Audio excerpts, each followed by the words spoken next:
Hello दोस्तों, नमस्कार। SM किसी चैनल में मैं आप सभी लोगों का दिल से बहुत बहुत स्वागत करता हूं। फर्स्ट टाइम विजिट किया जरूर चैनल को सब्सक्राइब कर लेना। फ्री स्टॉक मार्केट क्लासेस इस चैनल को भी चाहो तो फॉलो कर सकते हो, सब्सक्राइब कर सकते हो। यहाँ पर भी बेल आइकन को हिट करके ऑल जरूर सेलेक्ट करके रख लेना। इस चैनल का लिंक आपको ऊपर आई बटन पे नीचे डिस्क्रिप्शन में मिल जाएगा। सो चले दोस्तों, फिलहाल इस वीडियो को स्टार्ट कर लेते हैं। ठीक है दोस्तों, अभी हम लोग आ चुके हैं बिल्कुल हमारे नॉर्मल स्क्रीन के ऊपर। एंड दोस्तों, इस वीडियो में हम लोग बात करने वाले बहुत ही एक इंपॉर्टेंट टॉपिक के बारे में।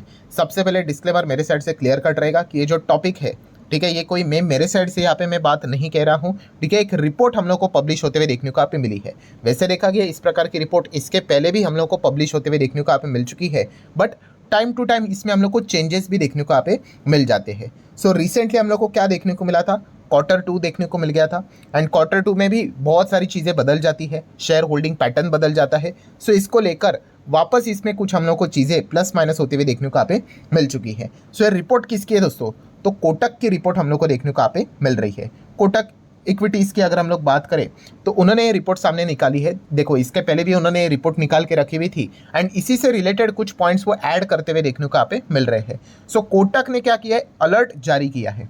किसको, रिटेल इन्वेस्टर को, छोटे इन्वेस्टर को।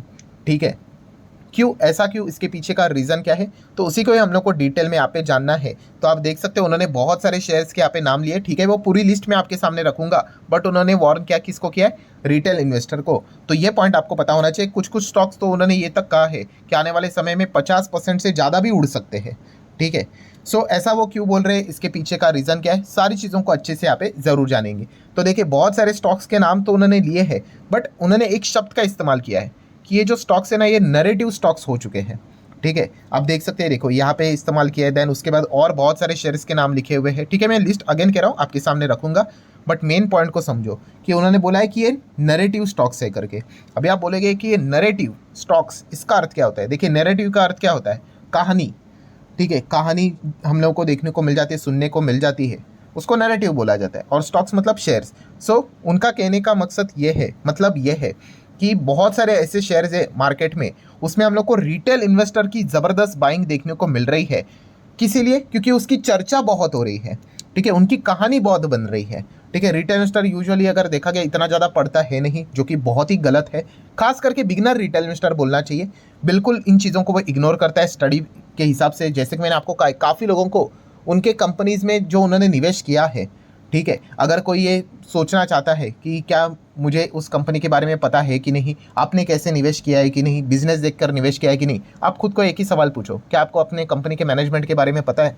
ठीक है, मैं रट्टा मारने की बात नहीं कर रहा हूँ, ठीक है, कि नाम क्या है करके। ठीक है, बट एटलीस्ट इतना तो पता है कि कंपनी का हेड कौन है, चेयरमैन कौन है, सीईओ कौन है, ठीक है, डायरेक्टर कौन है, की लेवल के डायरेक्टर कौन है, वो भी नहीं पता होगा बहुत सारे लोगों को, मेल फीमेल तक पता नहीं होगा। ठीक है, तो ऐसे व्यक्ति जो होते हैं वो यूजुअली इसी सेगमेंट में आ जाते हैं, नैरेटिव स्टॉक्स के सेगमेंट में आ जाते हैं। मतलब ये हमेशा भावनाओं को देखकर कंपनीज को खरीदने का विचार करते हैं, और जैसे आपको पता है शेयर नीचे आएगा तो वो कभी टिक नहीं पाएंगे, क्योंकि उनको कुछ पता ही नहीं कंपनीज के बारे में। ठीक है, जिनको मेल फीमेल नहीं पता है कंपनी के हेड के बारे में, बाकी क्या ही बोले। मैं सारे कंपनीज की बात नहीं कर रहा हूँ, आपके पास जो कंपनीज है पोर्टफोलियो में, उनसे रिलेटेड बात कर रहा हूँ। एटलीस्ट एक बार तो चेक किया होगा, अगर नहीं किया है तो आप इसी कैटेगरी में फॉल होते हो, किसमें, नैरेटिव कैटेगरी में।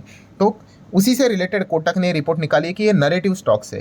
कि इसमें क्या नज़र आ रहा है कि रिटेल इन्वेस्टर का पार्टिसिपेशन लगातार बढ़ते जा रहा है। एंड अगर आप प्रॉपरली इन चीज़ों को चेक करने अगर आप जाओगे, ठीक है, तो आपको नज़र आएगा कि म्यूचुअल फंड की हिस्सेदारी कम हो रही है, फॉरेन इंस्टीट्यूशनल इन्वेस्टर की हिस्सेदारी की बात करें वो भी कम हो रही है, रिटेल इन्वेस्टर की हिस्सेदारी बढ़ रही है।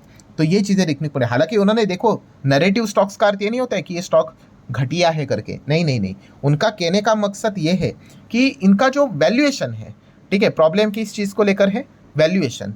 ठीक है, उससे रिलेटेड उनको यहाँ पे तकलीफ है कि ये एक्सट्रीमली रिच होते हुए देखने को मिल चुके हैं, या फिर फ्रोती फ्रोती बोले तो झाग।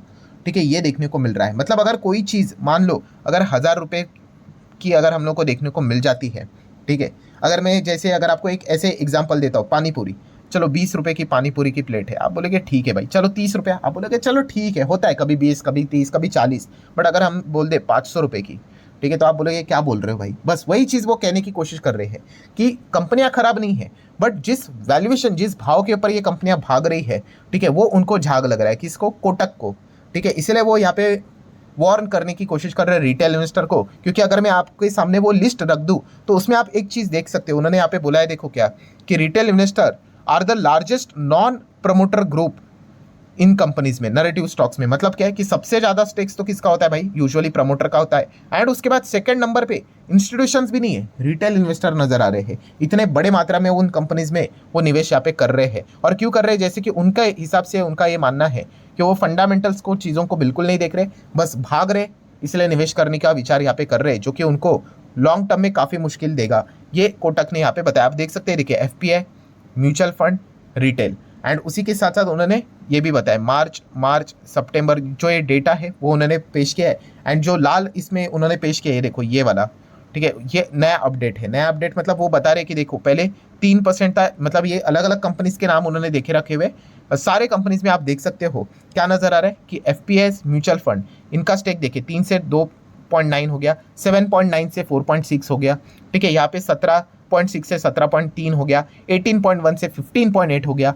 यहाँ पे वो माल निकल रहे FIS, FPS, mutual funds. But retailers देखिए उनका 8.1 का 12.2 हो गया, 7.5 का 10% के ऊपर चला गया। और हर कहानी सेम है, 8.8 का इन्होंने 9.5 कम कर दिया, 5.8 है, चलो रिटेलर ने बढ़ा दिया, 10.3 का 11.2 कर दिया, 16.8 का 15.4 नीचे हो गया, 9.1 यहाँ पे थोड़ा बढ़ गया, ठीक है, बट रिटेलर्स देखिए 5.9 का 6.4 हो गया।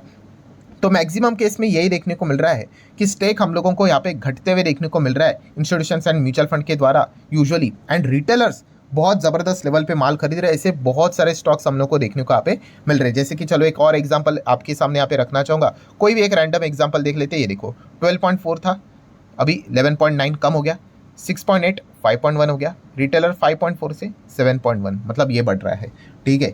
सो डेफिनेटली इसी चीज़ को लेकर कोटक ने वार्निंग देने की कोशिश यहाँ पे की है। अभी कौन कौन सी कंपनी, अभी जैसे मैंने कहा ये लिस्ट में सभी कंपनियां ऐसे ही है कि इंस्टीट्यूशंस ने यहाँ पे माल को यूजुअली कम किया है, यूजुअली, फिर भी आप डिटेल में स्टडी यहाँ पे कर लेना। एंड रिटेलर्स ज़्यादा यहाँ पे खरीद रहे हैं, तो ऐसे कंपनी की लिस्ट अभी मैं आपके सामने रखना चाहूँगा जो कि कोटक ने यहाँ पे निकाली हुई है। एंड वही वो बार बार चेतावनी देने की कोशिश कर रहे हैं कि माइट भी यहाँ पे बड़ी गिरावट आपको देखने को यहाँ पे मिल सकती है। तो चलो उन कंपनीज के नाम मैं आपके सामने रख लेता हूँ, ठीक है। थोड़ी सी लिस्ट ब्लर नजर आ रही होगी, आप सभी लोग यहाँ पे देख सकते हैं, बट कोई बात नहीं, नाम तो देखने को मिल रहा है, इतना तो हम कह सकते हैं।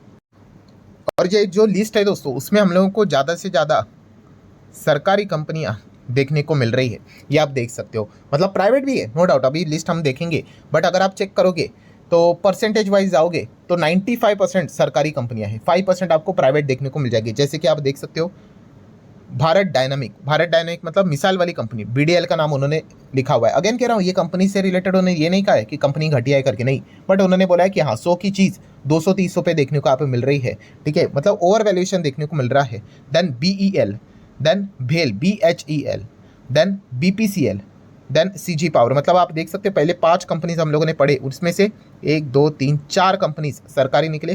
CG पावर सरकारी कंपनी नहीं है, आप सब लोग पता है, मुरुगप्पा ग्रुप की कंपनी है, ठीक है। तो ये लिस्ट हम लोग को देखने को मिल रही है। आगे बढ़ेंगे तो नेक्स्ट 5 देख लेते हैं। कोचिन शिपयार्ड एक, then container corporation of India, then sand DLM, Dixon technology, then fertiliser and chemical की अगर हम लोग बात करें उससे रिलेटेड वो कंपनी। मतलब यहाँ पर भी अगर आप चेक करोगे तो आपको सरकारी कंपनीज 2-3 देखने को यहाँ पे मिल रही है।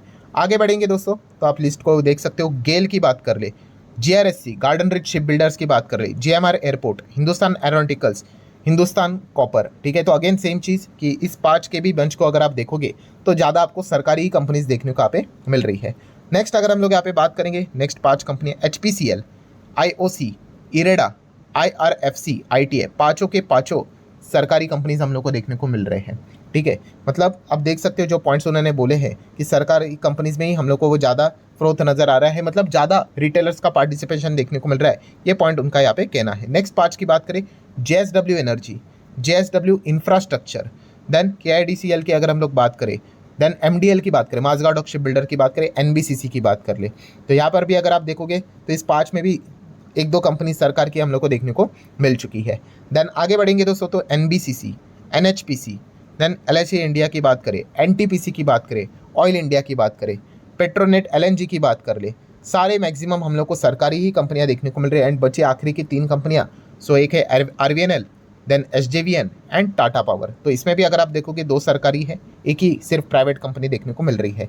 तो मैक्सिमम सरकारी कंपनीज ही हम लोग को देखने को मिल रहा है। एंड अगेन डिस्क्लेमर देना चाहूँगा भाई, ये कोई मेरे साइड से मैं बात नहीं कर रहा हूँ, कोटक ने अपनी रिपोर्ट में ये बात बताई। एंड देखो इसके पहले भी उन्होंने इस प्रकार की रिपोर्ट निकाली थी। अभी नया अपडेशन क्या है भाई कि यस, ये जो सितंबर क्वार्टर हम लोग को देखने को मिला, Q2 की बात करें तो उसमें भी ये नजर आ रहा है कि रिटेल इन्वेस्टर इन कंपनीज में ज़्यादा बाइंग करते हुए देखने को यहाँ पे मिल रहा है। वो वैल्यूएशन को चेक नहीं कर रहा है, ऐसा कोटक का मानना है, इसलिए वो वार्निंग देने की कोशिश यहाँ पे कर रहे हैं। And according to the Kotak in stocks में भयंकर गिरावट हो सकती है। ये ऑलरेडी इसके ऊपर मैं वीडियोस बना चुका हूँ, जहाँ पे उन्होंने अपने पुराने टारगेट्स देखे रखे हुए हैं कि कौन सा स्टॉक कितना जा सकता है करके। सो अगर वो कैलकुलेट करके आप देखोगे, कोई 20, कोई 30, कोई 40, कोई 50, तो कोई 60% तक का भी एस्टिमेशन कोटक ने लगाया कि वो गिर सकता है करके। तो ये तो वक्त ही बताएगा कि कौन कितना चलता है, कौन कितना गिरता है करके। ठीक है, सो आशा करते हैं वीडियो आपको हेल्पफुल लगे होगी। जस्ट इन्फॉर्मेशन के लिए वीडियो थी। सो आप चाहो तो इसको लाइक एंड शेयर कर सकते हो। मिलते हैं नेक्स्ट वीडियो, तब तक के लिए बाय बाय।